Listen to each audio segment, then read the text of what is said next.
petite vidéo pour parler de l'environnement de la boîte de nuit. C'est quelque chose qu'en fait, je faisais pas réellement de séduction dans ces environnements-là jusqu'à récemment. Et en fait, j'ai appris pas mal de choses. Clairement, la boîte de nuit, c'est, pour être honnête, c'est la jungle. C'est la jungle parce que, déjà, c'est l'endroit où l'apparence va compter le plus. Clairement, les gens vont être beaucoup attentifs à ça. Et en fait, clairement, si t'es pas un peu bien physiquement, un peu beau, un peu bien habillé, honnêtement, tu peux quand même tenter des trucs. Tu pourras avoir des résultats, mais en fait, tu vas te prendre beaucoup de râteaux. Et clairement, pour être honnête, même des gens qui sont plutôt bien physiquement, qui sont plutôt beaux, se prennent énormément de râteaux.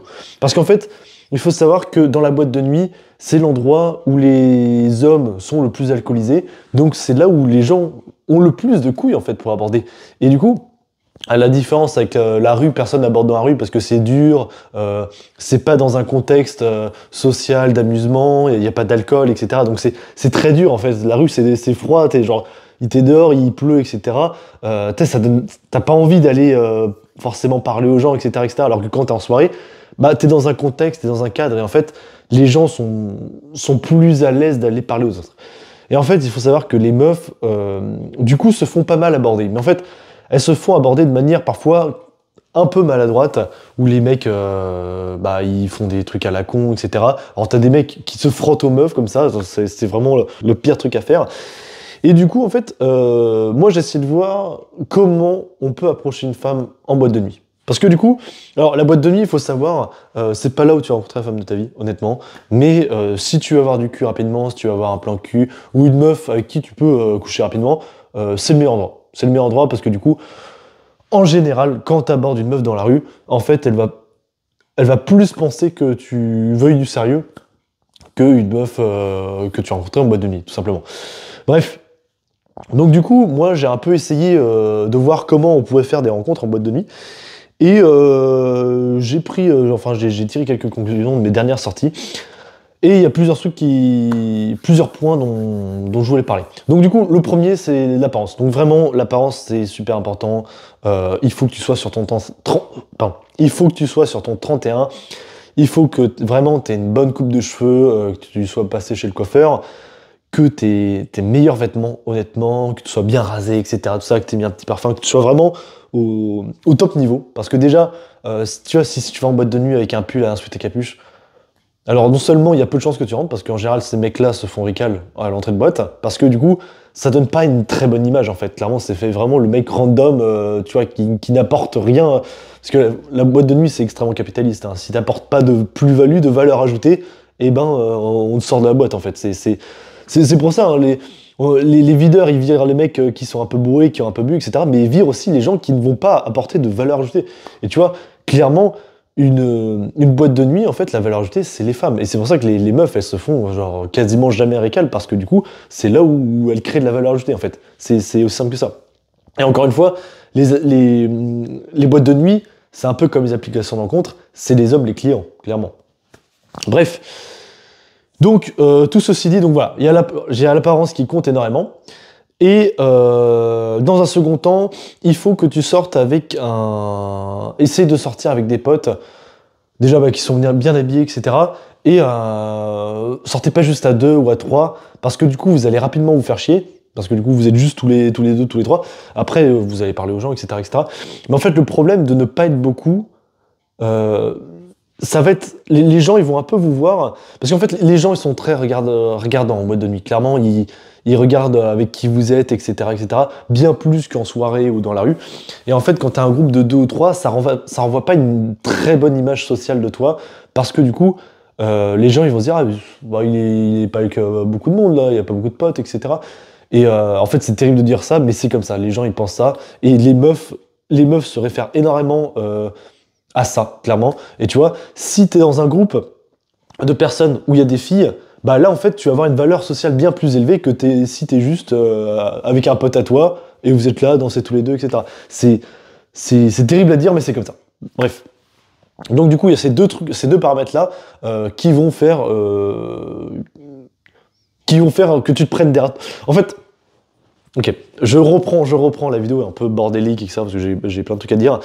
En boîte de nuit, c'est en gros, tu vas te prendre le plus de râteaux pour le nombre d'approches que tu vas faire. On va dire que sur 10 approches, en général, tu te prends 7 à 8 râteaux. Enfin, quand c'est des râteaux, c'est pas des trucs méchants, mais en fait, la meuf te fait comprendre qu'elle est pas intéressée, et du coup, tu passes à la suite.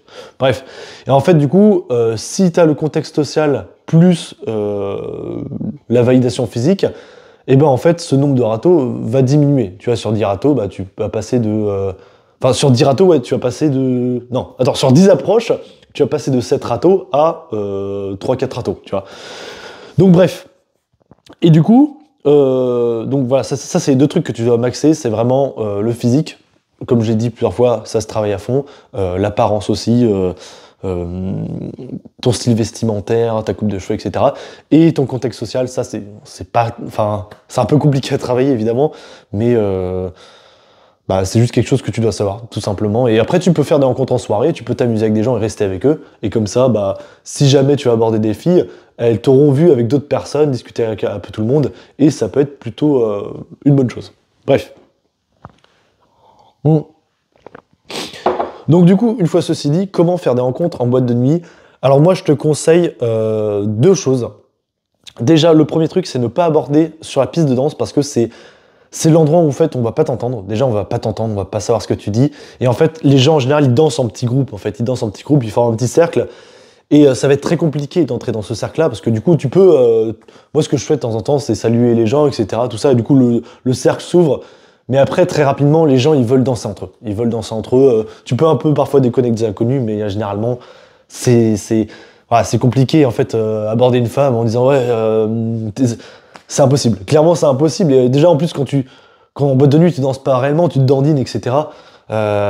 Franchement, moi, de ce que j'ai pu tester, y a aucun moyen, en fait, où tu peux vraiment rencontrer une femme. À part si vraiment tu dis, le truc que tu pourrais faire, que je peux faire parfois, c'est vraiment, tu vas voir la meuf, bah, du coup, tu dis salut à ses potes. Ça, c'est super important quand tu vas aborder un groupe. C'est de toujours saluer les potes de la meuf, parce que sinon, en fait, si tu parles juste à la meuf, ses potes, ils vont dire, mais c'est qui, enfin, genre, ouais, c'est qui ce mec bizarre, il se présente pas, etc., tout ça. Ils vont, en fait, ils vont avoir rapidement peu de confiance en moi. Peu de confiance en la personne que je suis, ils vont se dire, c'est un mec bizarre, etc., tout ça.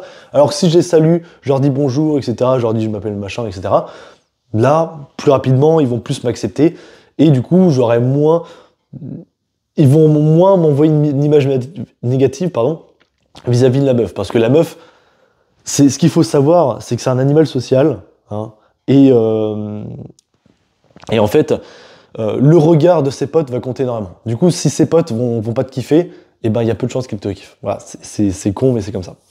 Bref, donc du coup, moi, ce que je te conseille de faire, c'est d'aller dans les zones de passage, parce que en fait, c'est là où les meufs vont passer. En fait, clairement, dans les boîtes de nuit, en général, c'est assez chargé, il y a souvent du monde, etc., le jeudi, vendredi ou samedi soir.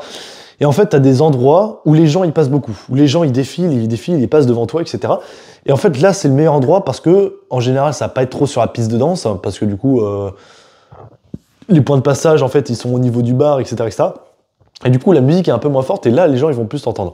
Et en fait, le truc que tu fais, c'est que je fais souvent, c'est quand il y a une meuf qui passe devant moi, tu vois, je lui bloque le passage, et je fais c'est 5 euros pour passer. Et tu vois, genre, ça crée une petite blague, ça crée un moment drôle, etc., etc. Peut-être, genre, tu te mets comme ça, tu fais 5 euros pour passer. Et en fait, bah, du coup, soit ça prend pas. Genre, parfois, il y a des meufs qui font ah, j'ai pas le temps, ah non, j'ai pas 5 euros, etc., tout ça. Et il y en a qui vont faire ah, mais toi, tu vaux 5 euros, etc., qui vont un peu te challenger. Et en fait, c'est comme ça, très rapidement, que tu vas voir l'intérêt de la meuf ou pas. Et du coup, moi, c'est quelque chose que je te recommande de faire, de voilà, de bloquer un peu le passage comme ça. En fait, il faut un peu forcer, aller dans les zones de passage, etc. et parler aux gens qui passent, parce que du coup, ce qui est bien, c'est qu'en fait, tu vois si la meuf est intéressée. Si elle est intéressée, elle reste. Si elle est pas intéressée, hop, elle part. C'est aussi simple que ça. Et t'as pas ce moment-là où tu sais, tu dois aborder une meuf, et en fait, elle te montre qu'elle est pas intéressée, et là, tu dois te tourner comme ça. Tu sais, genre, tu vas l'aborder, hop, t'es comme ça, et hop, tu te tournes, et tu repars dans l'autre direction. En fait, les gens, ils voient ça. Les gens, ils voient quand tu te fais récal. Et du coup, Enfin, tu perds en aura et clairement, c'est encore l'image sociale, c'est super important et du coup, quand les gens voient ça, bah tu perds en image sociale et ça fait chier. Ça fait chier, les gens ils voient ça et en fait ils se disent ah ce mec il vient de se prendre un râteau, voilà. Donc bref. Donc du coup, moi je te conseille vraiment quand il y a du passage, etc. Tu fais des petites interactions, tu fais des petites blagues, etc. Et tu vois si le courant il passe ou pas.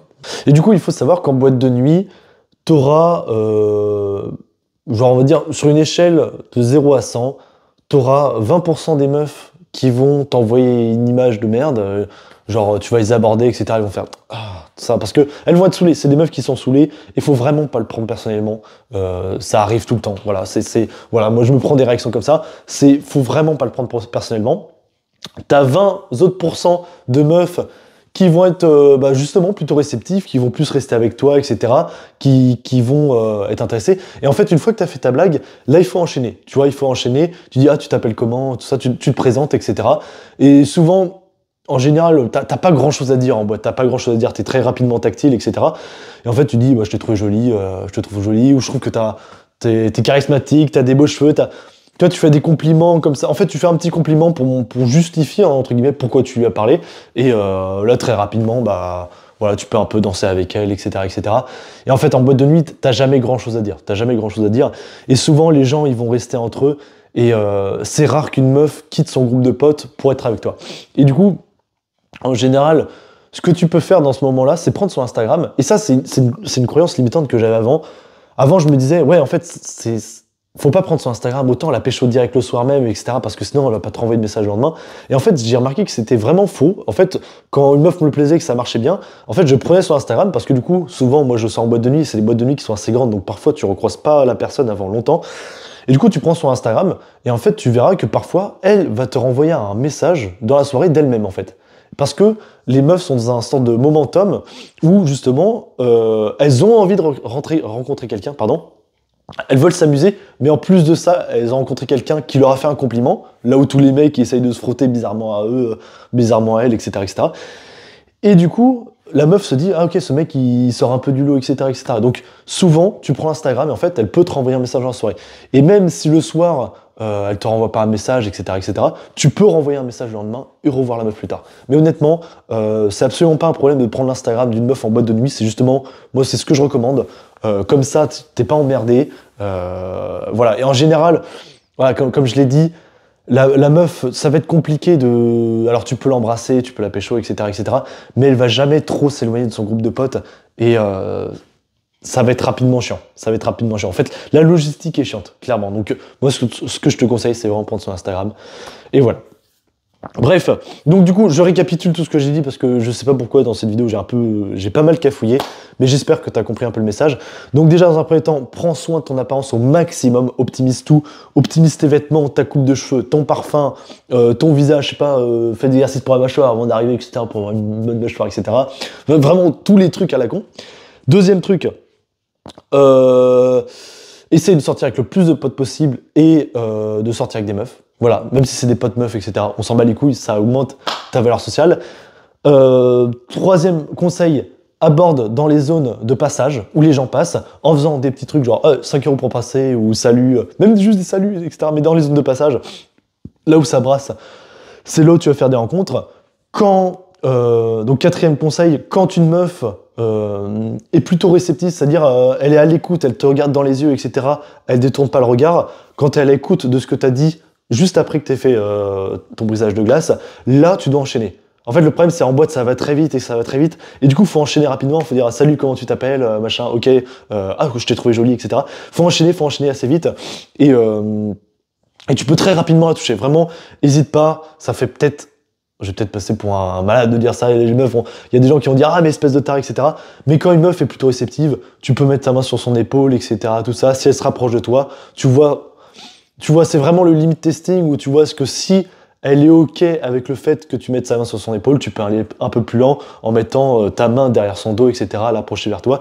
Et en fait, en boîte, ça va très très vite. Et tu vois, les gens sont très tactiles. Ils sont tous tactiles en boîte. Clairement, quand tu parles à quelqu'un, tu parles à son oreille, etc., les visages sont très proches. Donc, il n'y a aucun problème à être tactile très rapidement. Voilà. Donc du coup, voilà, c'était mes conseils pour pêcher en boîte. Alors évidemment, ça va changer. Enfin, pour moi, ça, c'est les trucs que j'ai reconnus comme étant le plus efficace pour faire des rencontres en boîte et avoir des résultats.